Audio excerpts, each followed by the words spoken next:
What if I told you there was a pedagogy that would allow every child to meet their developmental needs, prepare them with foundational skills for academic learning, and keep them engaged and motivated all day? Sounds too good to be true, right? Normally, I would agree, but this is not a trick or a gimmick.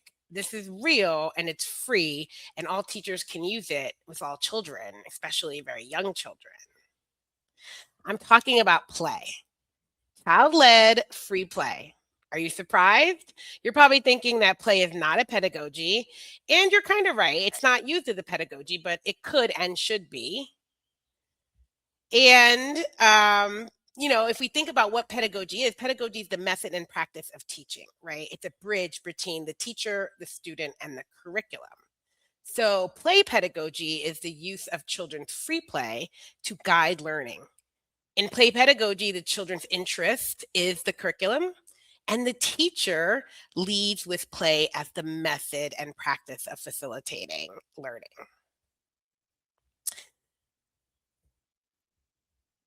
Now, you're probably thinking, but play isn't learning. It's frivolous. It's what children do when they take a break from the real learning. I get it. You've only experienced play as a reward for compliance in school. Or maybe you may have never been in an environment that was truly play led. And if you're younger than me, which, younger than 48, you probably didn't grow up with ample time to play freely, free from the protective gaze of adults. And you might not have had me or another play advocate as a professor in your teacher education program. So you weren't taught to value play. Well, that ends tonight. My third professional early childhood education and care value is embracing play as the leading activity of development. And I want you to lean into this value as a form of resistance. Resist the schoolification of early childhood education that has caused child led free play to disappear from kindergarten classrooms and first and second grade and third grade classrooms. Resist the misuse of readiness that erodes childhood from a garden where children's ideas are nurtured to a focus on making sure 4 and 5 year olds are college and career ready.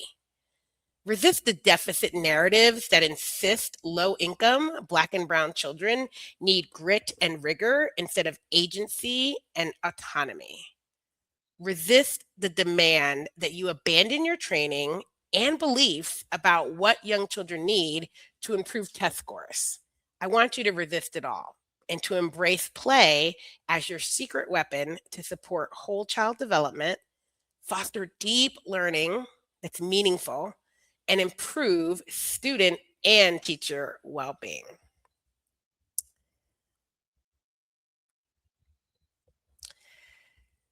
Welcome back. I'm Dr. Denisha Jones. I'm a scholar activist, teacher educator, former teacher educator, true play advocate, and creator of a community called Free to Teach Equals Liberated to Learn.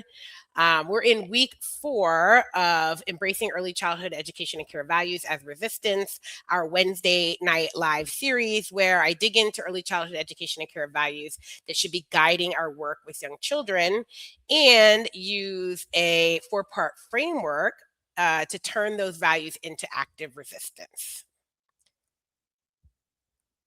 If you're joining us for the first time, this series is rooted in a special issue of the Global Education Review that I co-edited called Navigating Uncertain Futures by Embracing Early Childhood Education Values.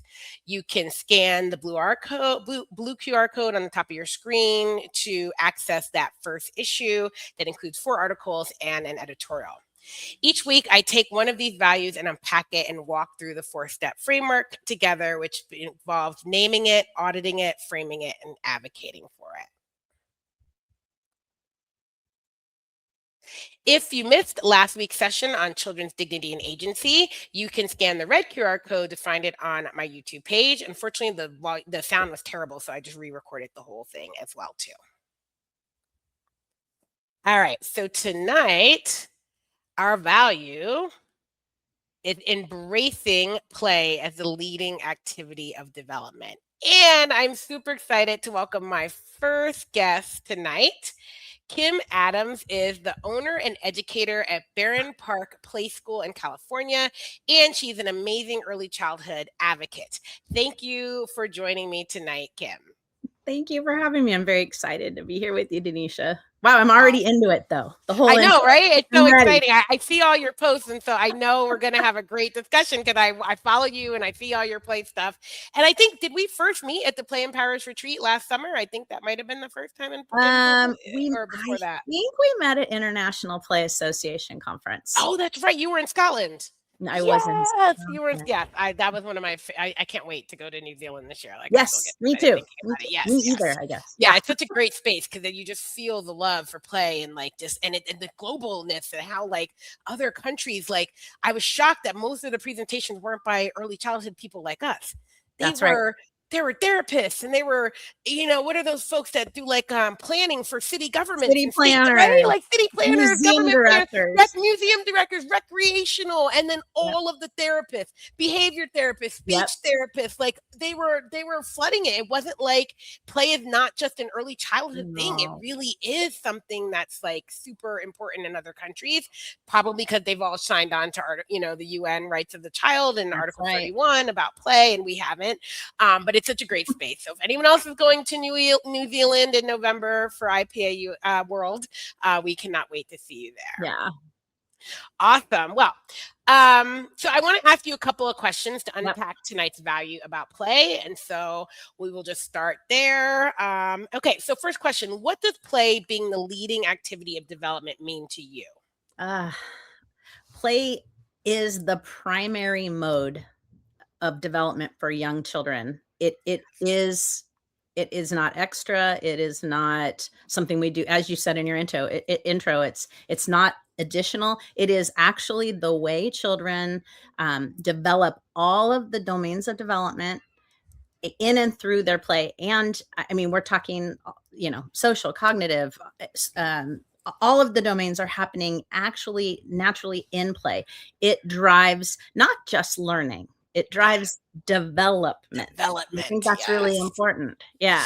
Yeah, it's super important because I think a lot of people lose fact that young children are, I mean, we're all developing, but young children, 70% I think of their development happens in the first 5 years, right? Yeah. Like the brain, everything. So like those years are crucial. Yes, learning is important, but development comes first, and development lays the foundation for learning, right? And so if we just skip, development, so people are like, well, aren't they the same thing? No, not necessarily, right? No. Because cognitive development, right? That's what learning is, what people focus on is what like That's learning, right. academics and skills, and that's just one part, it's one developmental domain, And right?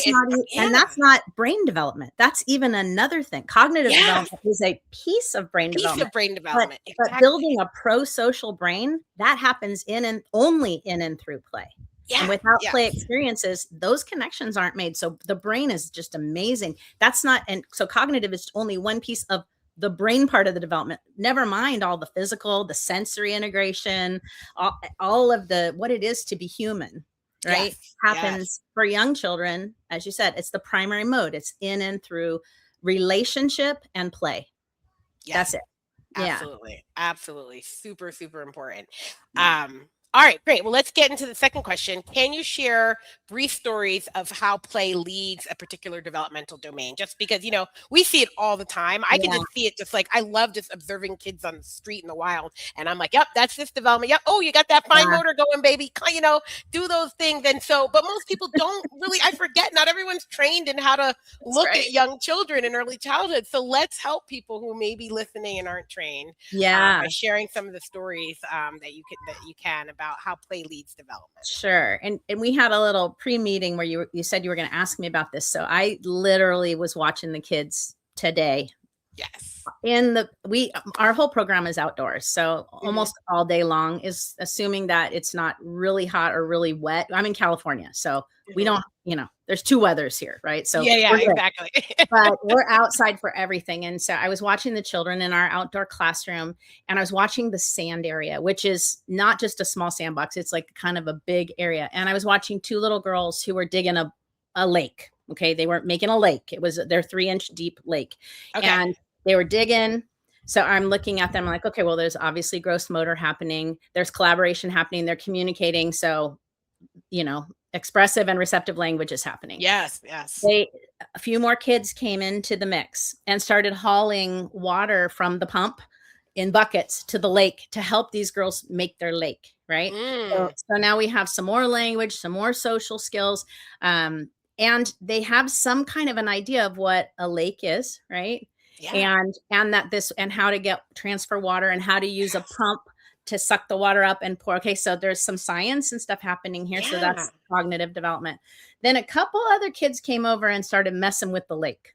Okay, started digging out to kind of make a channel to watch the water run out of the lake. And this did not make the first two girls very happy. Okay. Okay. They do not Yeah. want their lake emptied. And so Nope. there was a little skerfuffle around it. And I did not step in. I moved closer. I tuned in, but I stepped back. I was watching how they were going to resolve it. And really they just said, we wanted it to be a lake. We don't want you to drain our water. And so the kid's like, okay, I'll make a dam. Right? Those words, we'll make a dam and short it up. It turned into a 40-minute exploration. The other kids built a lake, then they made a channel between the lakes. And I'm looking at all of the domains of development I think were happening. I could maybe even make an argument for literacy, because probably there was some story Yeah.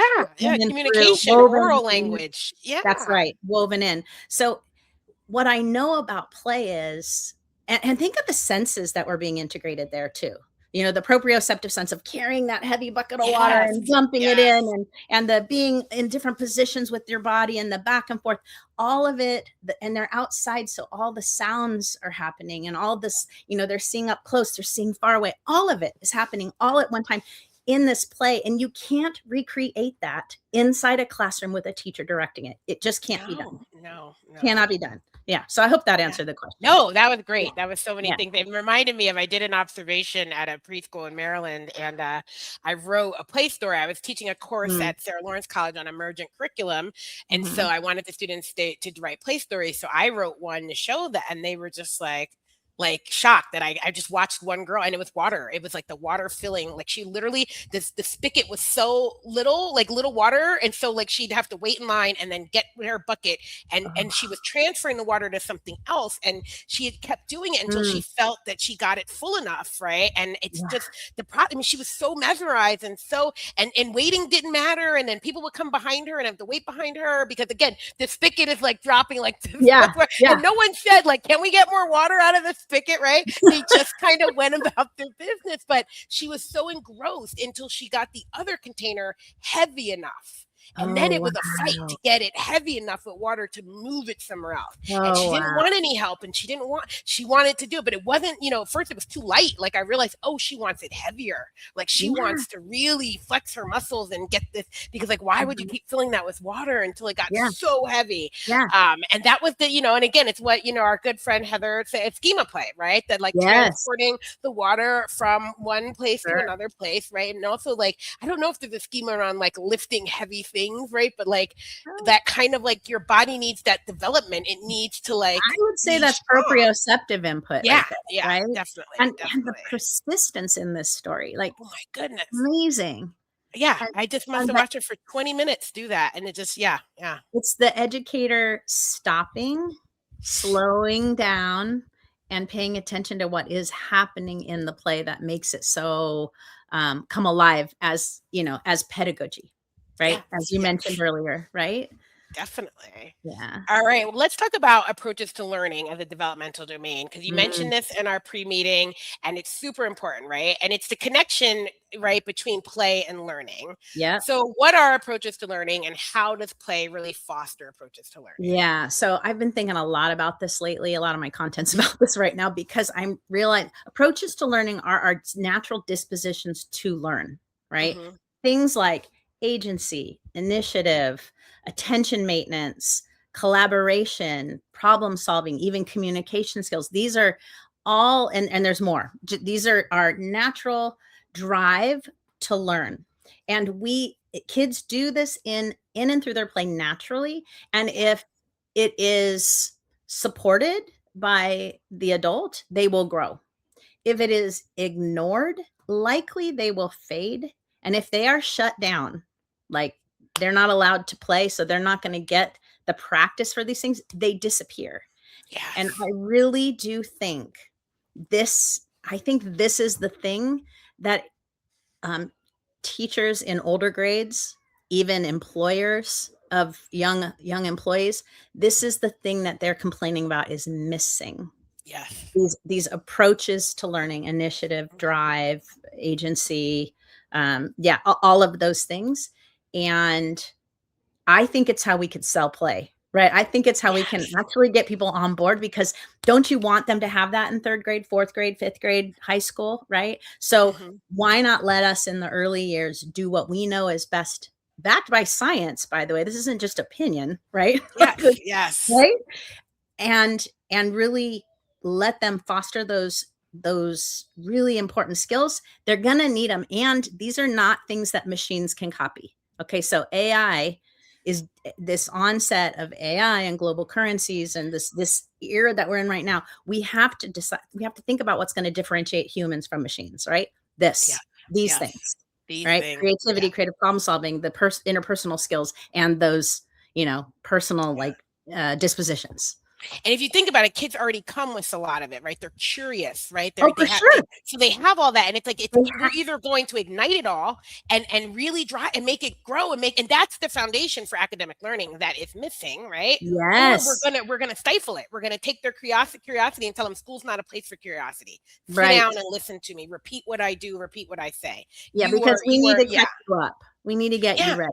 We need to Yeah. get you ready instead of realizing the kids are ready. The kids do what we need to do is like take what they know and what they can do and show others like, yes, this is how they met that standard, right? E They met all the standards, right? Like exactly. That's exactly true. Yeah. yeah. Yeah, no, that's great. Yeah. And so it's super important for people to think about. I love what you said about what happens when children don't develop these approaches to learning. It is the kids who, they can't focus. They don't have a lot of Mhm. imagination, right? They don't Mhm. have a lot of drive. And I think that aligns with this AI, social media, technology culture where Yeah, you're not wanting to think a lot. You're just wanting to watch, something, consume. It's that's about right. consuming media and stuff instead of engaging in That's right. life. And children are primed for engaging, and they build the skills they learn through hands on and all of that stuff. But we're the environment is changing, and then we're like, oh, kids aren't doing this the same. No, no, no, no, no, we're not giving them what we've always given them, right? I That's hear so right. much that kids don't know how to play. When people tell me that, and I'm like, well, yeah, I guess at first it might seem that way because they Yeah. how many times, like, one day we were all at my dad's house and he's got a huge wooded backyard area, big field. And I Awesome. looked at my two nephews. I'm like, y'all never been back there, have you? And they said, no, why would we? And I'm like, when I was growing up, do you know I would have mapped every inch of that land? Like there was no place Yeah. undiscovered in my neighborhood of Pine Lake Park, New Jersey. Not a single place because we Yep. mapped it all. We discovered it all. We found the entrance to an underground storm drain. Like we knew Yeah. all of the places to be because we were kids and we were free to go explore. And so they're not doing that. And then No, they're not developing those skills, right? That that's right. come from those that build those approaches to learning. And so yeah, Yeah. that is super important. And I think you said something interesting about how kids need to contribute. And I think Yes. I really believe this is also one of those critical missing pieces underneath our basic needs for food and shelter. We have two needs. We need to belong and we need to feel important. It's because Yes. I mean, that's becoming it's part of being a human and staying safe in a group, right? In a tribe or Yes. whatever. Like Yes. we needed to belong and we needed to be important so we weren't ostracized, right?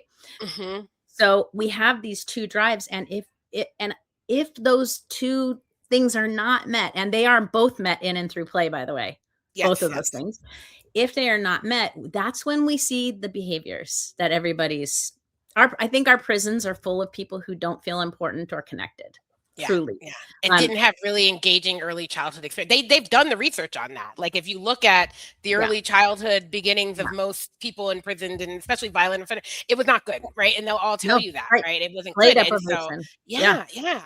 yeah, And when you think about all the today, all the folks who are just not into like there's always like I get, I worked in colleges, I taught college students, and then there's this thing where there's this disconnect between kids like wanting to go on and learn something, not just to get a job, but just to learn. Like, I But feel just like, to know, approaches just to be learning is curious. how you get this love of knowledge and learning. Like, I still That's right. don't believe that that's just me. No, I think it's the Mhm. childhood I had and the freedom I had to explore and to play Yeah. gave me all of those dispositions to actually want to learn and want to. But now it's like the reverse. Like, what the experiences we're giving children cuts into that, and so they're not motivated. There's no intrinsic motivation, No, there's no. no agency, there's no autonomy, and so it's They're just, consumers. They're yeah, they're consumers. just consumers. And so there's, Yeah. and I think that's what's harming, right, our Yep. society a lot. Yep. For sure. All right. Well, we got a few people watching, so I want to pause here and give you guys watching a chance to reflect on what you've heard so far. So I'm going to have this question pop up on your screen for about a minute, and then I'm also going to put it in the chat. Hopefully, you guys can see that in the comments. So, what is one thing? What is one thing someone said today that's going to stay with you, and what did this conversation confirm or complicate for you? And while you're doing that, I just want to touch on something because this happens a lot when I talk about play, and Mhm. I don't want people to feel like, some kind of way about it.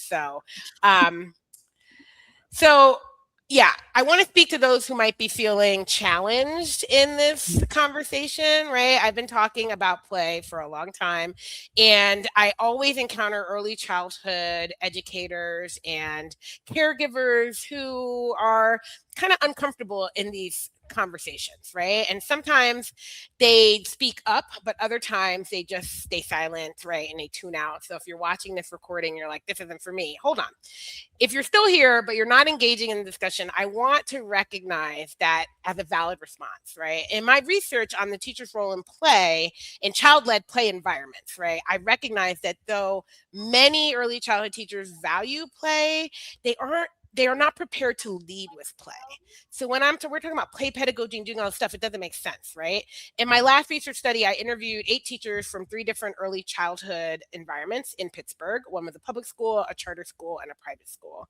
And I realized that many of them fell on different parts of what I call the play spectrum. So I don't really define play, I have a spectrum. And on the far left end of that spectrum is little to no time, space, or permission for play. And on the other far right end of that spectrum is unlimited time, space, and permission for child-led free play. And most teachers fell somewhere in the middle, right? A few were closer to the left, and only one was really close to the right out of those 8. And and she had been doing this for a while.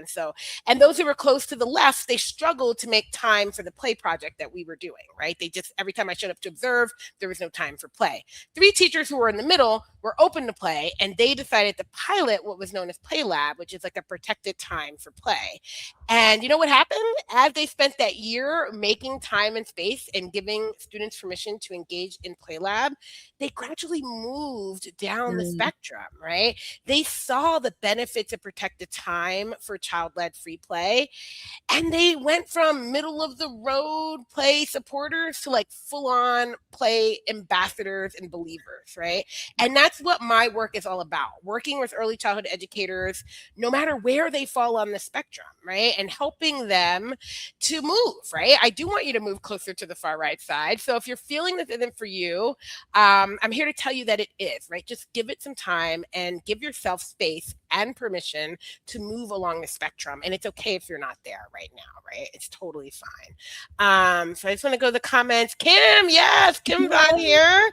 Enjoying this important conversation. Play is life-giving and a biological necessity for all. Totally with you. Thank you, ladies. Keep advocating for children's right to play. And I get to put her comment on there. Thank you so much, Kim. Kim is someone I also met at Scotland, I believe, was the first time. And can't wait to see you in New Zealand and to talk more play with you. So thank you for that. Yeah, anyone else want to chime in and add a comment? Now is the time. And we're going to then head on to the advocacy part of our discussion because that is a big part of this work as well, too. All right. Who do we got? Okay, checking. Any more comments? I think we're good. All right. Let's keep it moving here then. Oh, sorry. All right. take that comment off. I just realized I guess it stays up forever. There we go. Okay, I'm please learning work this it. framework and it's so much Please stuff to work use. it. And I'm like, all right.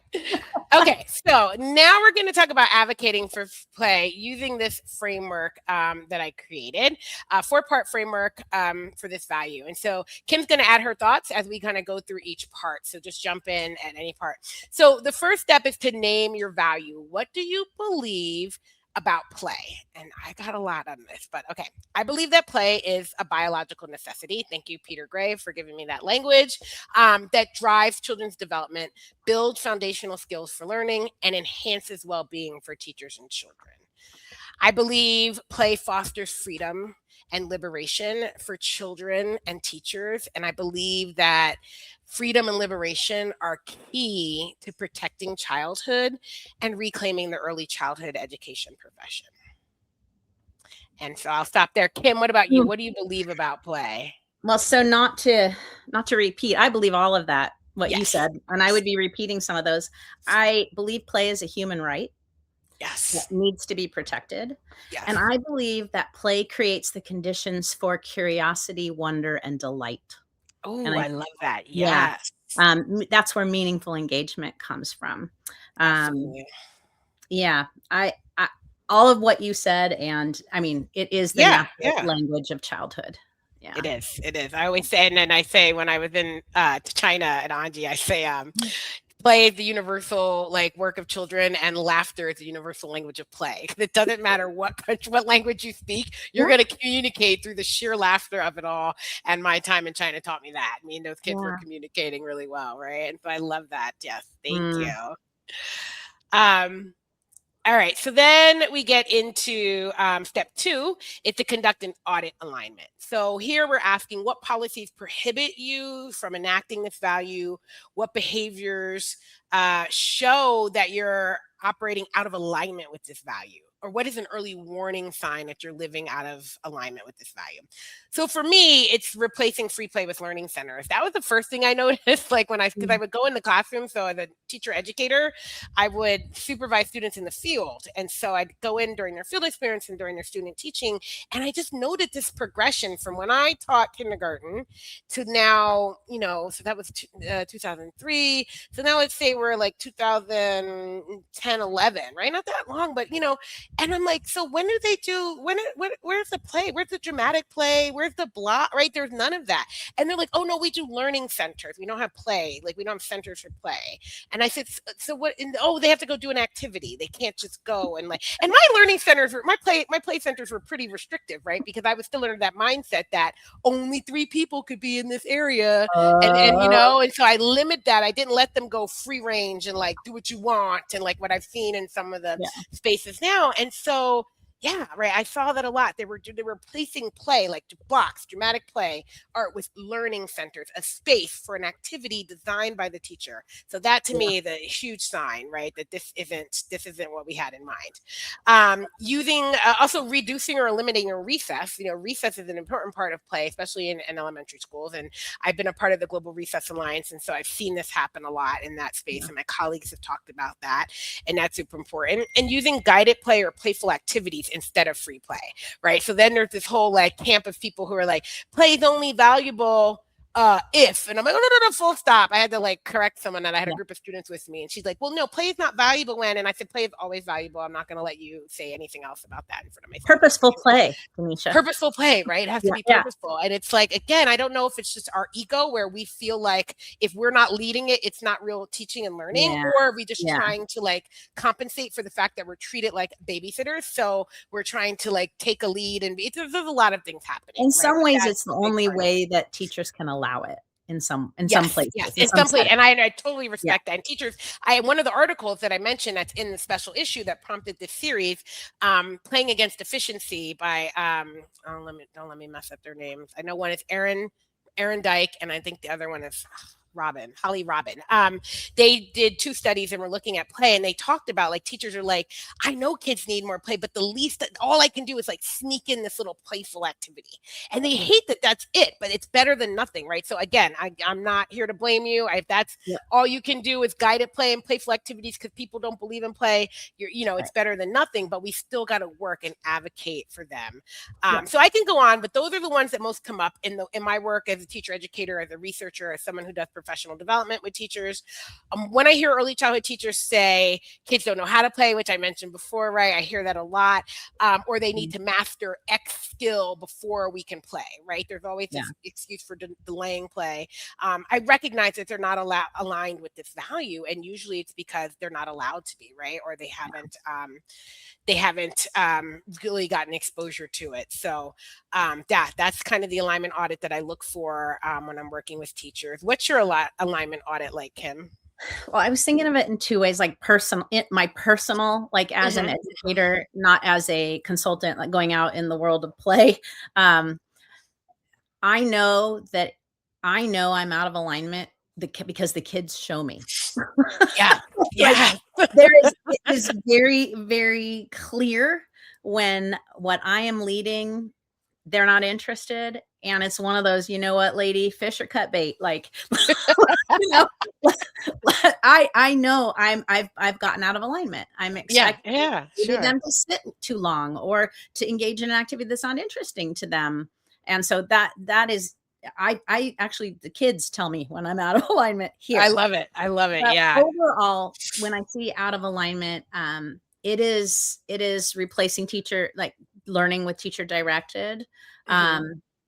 It is environments that are overly structured or overly stimulating, kind of signal the misalignment.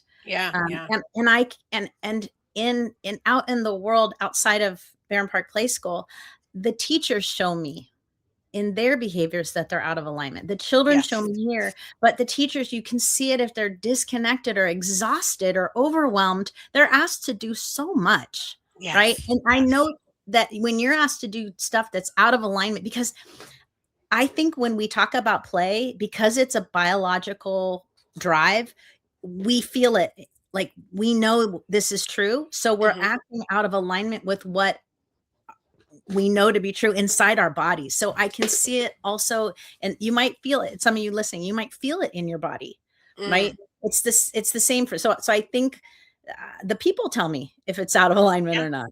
Yeah.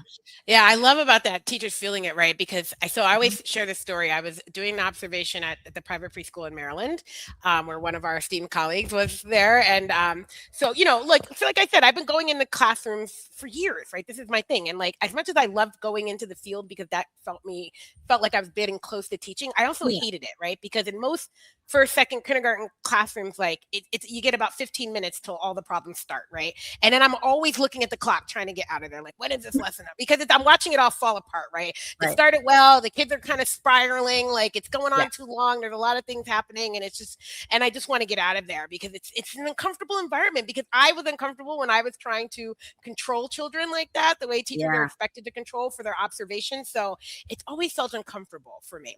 So here I am at this preschool, and I'm like doing this observation, and I'm like, all right, and I figure I'm going to be checking the clock and all. And I remember like sitting around at one point, and someone said something about lunch, and I said, lunch, what time is it? And she's like, it's 1 o'clock. And I had not looked at I've been there since 8:30 in the morning, had not looked at my clock I'd not even thought about food. It was the most relaxed environment I had ever been in. And I thought about like I was there supposed to be, focusing on the teacher's role. But of course I'm spending a lot of time with the children. But then I thought about the teachers and how were they more relaxed, right? In that environment, right? Because like there was not a lot they eliminated almost every transition except going inside and outside. That was the main, and transitions are like the hardest thing in absolutely child spaces, because it's like forced movement, right? And so yes, the kids did go from in to out, but that was it. Even like eating, you could go sit and eat when you're hungry. What? Wait, what? I was like, well, it's 9 o'clock. What's he doing? And she's like, he can eat when he wants. What do you mean? It's 9 o'clock. He just got here. She's like, so you don't know why? Like, what? So Well, I can't Yeah. eat. There was just one rule: no eating in the sand. Right? Don't bring your lunch Okay. into the sand pit. Right? Reasonable. It makes sense, right? And so Yeah, ours they is could just, enough to sit yeah, down. exactly. So they just graze all day, right?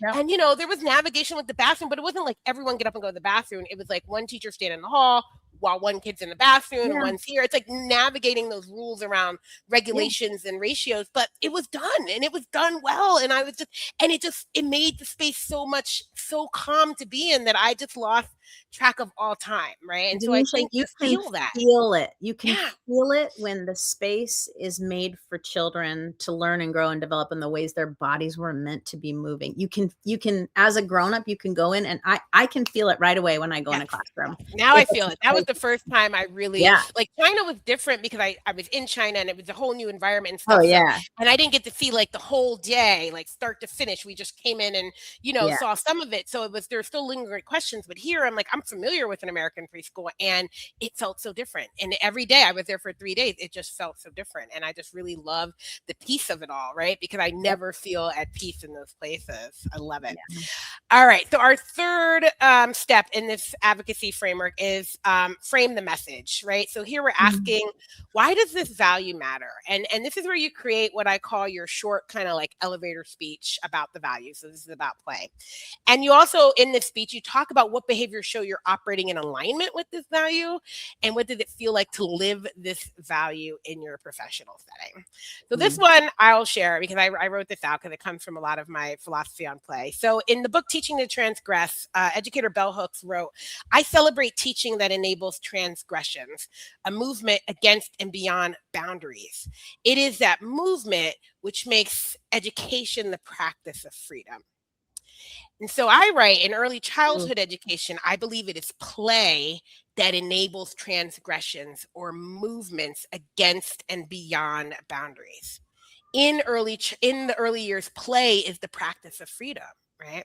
And I Yeah. also echo James Baldwin, right? And I rewrote one of his quotes where I say, I believe if the practice of education has any validity or any use to it, it can only be to make us larger and freer and more loving. And if education cannot do that, then it's time we got rid of it. And so I believe that to make education the practice of freedom, we must begin in the early years. And this blows people's mind, right? Because a lot of this stuff is talked about older kids, right? But in my research in China and Pittsburgh and Maryland, I saw what freedom-based early care and education can look like. I saw children free to engage in tasks that supported every developmental domain, just like what you described, right? Yeah. I saw children free to build the most complex structures without having to answer teacher-directed questions that would have made them just like go away from it all, right? I saw children work together to explore mud, water, tires, pulley, trees, blocks, rope, and more, right? I saw children sit by themselves and draw and paint and glue and write and think.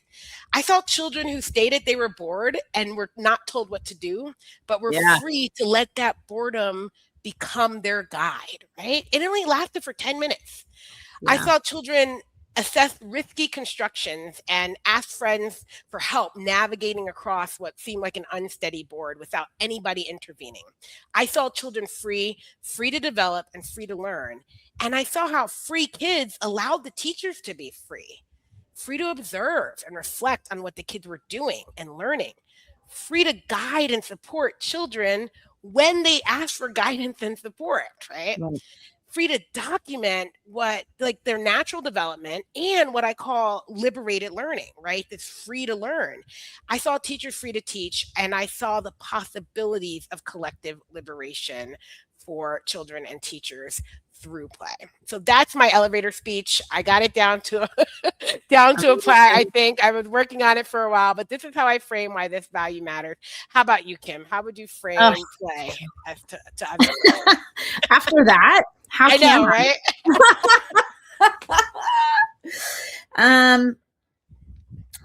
Yeah, you know what? I'm sitting with I was so listening to what you were saying that I really wasn't like in my elevator That's okay. Take your But time. While you want a minute to think about it, we got a comment. Melinda Marshall said, 100% Kim, the children will always show me when I'm misaligned, pretty loud and clear too. Actually, when you started thinking about that, I was thinking about Melinda. I'm always thinking about Melinda because I love the story she shared. But I always think about how she makes meal and she goes, "Oh, that was a flop. Kids hated it." Like, and we're all like, "What? That meal looks amazing, right?" And it's just like, yeah, the kids will show you if you're out of alignment. They'll show you if you thought that meal was a good idea, but they did not, right? They'll show you if you thought that activity was fun, and they're looking at you like, "Lady, no, let us be," right? For sure. For sure. That's funny. Yeah, so I think for me it is this notion that it is a biological necessity and it resonates with all people, all of Mhm. us. It doesn't matter where you are on the developmental spectrum, it doesn't matter where you are on any spectrum. Like Yes, yes. social, political, neurotypical, neurodiverse, like play is a part of what it is to be human and in Yes, the animal yes. kingdom too, by the way. But Yes. it is, it is just a drive that we have that is just and it's one of the only things we get to do through our whole lifespan. And you can play no matter what your Yes. situation, even no matter what's happening to your body. Like as I age, I can't play the same way I played when I was little, but I Sure. still play. And I Mhm. imagine I'll still play well into my future and probably, I hope, until I die. Right. Yeah. Yeah. And it's just part of what it is to be human. Why are we setting it aside as an extra or as Yeah. something that is okay to dismiss? And in my work here at the play school, what you described is what kids get here, right? But here's the thing, and this is why I do the speaking and advocacy work. Mhm. These kids, their parents pay for this. Yeah. This is not a publicly funded. This is a private play Mhm. school in the one of the most wealthy areas in the entire world in Silicon Valley. Mm. Okay, these kids' parents can afford for their kids to run around barefoot and work Mhm. with real tools and not have a bunch of transitions and get to take their naps outside and have food when they're hungry. The parents, and they're all like, there's more PhD parents at this school than not, right? They do Mhm. the research. They Yeah. know this is what kids need. And right across the freeway, right across the 101, there are state and federally funded programs with our underserved Black and brown children Mhm. who we got to catch them up. Yep. They don't get this. They don't Mhm. get anything close to this in many of the, not all of those environments, but many. Yeah. Yeah. It's not fair. So in my elevator pitch, it would be that this is for everyone Yes. and Yes. every child deserves this. Yeah. Full stop. Yeah. Yeah. Thank you. That's super important, right? Because you Yeah. hear all the time. My friend Christina Tilapia, who's out in California, and she would always say how she was at a school one time, and they're like, Christina, these kids don't need play. She's like, what do Right. you mean these kids? And that's what he was talking about. The Yep. lower income kids in parts of college, they don't need play. And that you got to call that out every time you hear it. You got to, hey, what our kids need the same thing. All kids need, it's a biological necessity. It's evolutionary. Yep. Animals play, everyone plays, right? If all Yep. kids need it, why are some kids allowed to get it or parents can pay for it and other kids can't, right? That's Right. where the equity issue comes up and it's super important. That's right. All right. And then finally, the fourth step is to advocate. And that's what we're talking about. And Kim, you Oh, do a lot of advocacy work too. So here is in your personal and professional life, how can you advocate for this value, right? So I advocate for this value by speaking out about the importance of child-led free play. When teachers use play as punishment, which I've done, right? I've done it before. So, or mhm. they don't include adequate time and space for child-led free play, that's when this value is in conflict, right? So I work with teachers to kind of step back, observe play, to make the learning and play visible, because I think that's our responsibility, and Yep. then to share how play is learning with others, right? So Kim, how do you advocate for play? Great question. I would start with making the development and learning visible and Yes. understandable, because early childhood educators, you are the expert.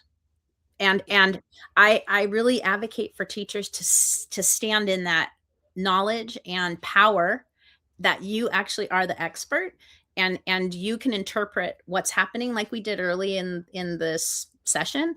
Hmm. Be Interpret what you see happening. So it's conversations, it's photos, it's videos, it's learning stories, it's all of this. But it's any chance I get You believe me, I talk about this to anyone who will listen. Yes, Anyone. They're anyone, probably sick of anyone. it. They're I probably sick of know. They're like, I'm like, do you know that like, yeah, that like these, if you take off their socks, it actually makes their feet stronger, and it's important for kids to go barefoot. I have to these crazy conversations. People look at me like, what is wrong with this lady? Like, it's just, and I'm like, that's what I do because I have this knowledge, and I feel like it's my job to share it with you because you don't That's know right. about all these things, right? That's And right. so, And yes, start I love small. it. You can start very small. Your advocacy doesn't have to be speaking in front of large groups of people No, like talk to the other we like to do. parents. Yes. It's educating the families, it's other educators that are working with you. You don't know the impact you're gonna have on people, like those teachers you talked about in your story about, trying out this play lab thing, and the Yeah. next thing you know, they're advocates, right? Yeah. It's Yeah. giving people the opportunity to see it in real life, and then, tapping into that internal, condition that we all have that drives us towards play.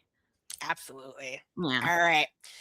Well, we're gonna get ready to wrap up here. So I want to end by talking about one of my favorite theorists. I don't know why I like Vygotsky the much, but I always did. I I don't do know. too. He seemed cool to me. Like Vygotsky seemed like a really cool dude. I mean, Please Piaget, tell Erickson, me we're not gonna whatever. hear Yeah. anything bad about I Vygotsky. know. I'm like, please don't, please don't. I cannot let me come to find out that he was a horrible person because, like, I all your love me some heroes committed Vygotsky. genocide. Like, you have to be careful, right? But for so far, I'm like, that's what I always say when I share this quote by a physicist named Carl Sagan. I'm like, I don't know him. So far, he has not said anything that will make me stop sharing this quote.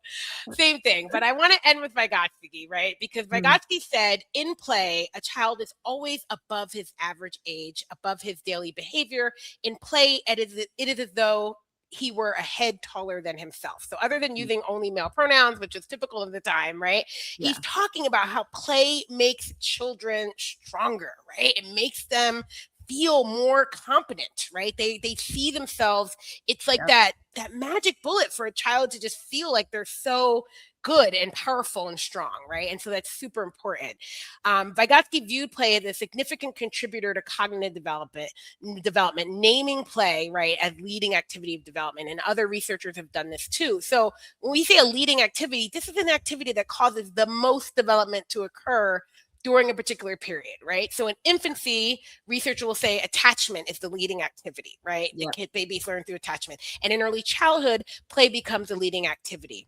And then formal schooling shifts the leading activity to work. But what if this is mm, where it all goes wrong? What if we valued play as the leading activity that spans the lifetime rather than an activity specific to early childhood? I've seen the power play, and I'm on a mission to help others uncover this hidden treasure. If you want to move down the spectrum, move to the other side, I invite you to consider joining my community. There's a QR code popping up there. It's called Free to Teach equals Liberated to Learn. So I have free monthly guided reflective prompts, which I'll be doing videos to talk about, help you explore different topics. And for those who want more professional development, you can subscribe to my mini reflective courses. And so in these courses, like I do a pre-recorded video lesson, and then I create a reflective workbook for you to like go deeper, and then I host a live guided reflective discussion as well. I have 3 mini reflective courses devoted to play coming up that you have not missed, right? So you can get in on those. I do the power play, observing play, and documenting play. So they're all part. So join the QR code if you want to learn more. And I want to leave you with a sneak peek for next week's live discussion. Next, embracing early childhood education and care values as Resistance Live. I'm focusing on my 4th professional early childhood education and care value, aligning early childhood practices and policies with research that supports healthy child development. There is a ton of research on how children develop and learn best. Yet teachers across the country are often expected to forget that knowledge and instead follow mandates and policies that have no basis in child development. I recognize that not everyone has the knowledge and training that early childhood educators have, but what I refuse to accept is that those with the power to pass laws and mandate curriculums refuse to listen to those with the knowledge. And if you're an early childhood educator, you should refuse this as well. You have been trained in child development and you spend your days with young children observing what they need. You have every right to design your early learning environment guided by this knowledge. Join me on Wednesday, June 3rd at 7 p.m. Eastern Daylight Time for a discussion on how to embrace this value and use it as a form of resistance. All right, so that's a sneak peek, and I'm opening this one up to the Defending the Early Years community. I'm going to try and live stream it to their Facebook page as well, because I'm using a Nice. toolkit that we created on advocating for 10 things we know about child development, which are actually written by Keisha Reed, who does the DEY podcast. And so those statements got into our campaign, and we built a whole advocacy toolkit around it. So I'm using that in that value that we're going to talk about. So I will go ahead and connect them as well too. So Kim, thank you so much for joining and for being my first guest on my live series, and I hope not my last. I hope, Melinda, there's an open invitation for you. Kim, an open invitation for you. Anyone else? Someone said, "Hi, Mom, you rock." It was a That would be my daughter. Oh, Veronica, there she goes. Veronica, thank you for chiming in and telling your mom she rocks. She does rock. She's great, and I'm so glad. Oh yeah, Kim came back and said, "See you both in New Zealand." See you in New I Zealand. cannot wait, Kim. It's going to be amazing. I hope many of you others can make it to New Zealand as well too. But for everyone else, thank you so much for being here. Thank you for doing this incredible work. Yeah, thank you. Like, it's important. Your work is needed, and yeah, we just want to continue to support you. So thank you, and I hope to see you next week.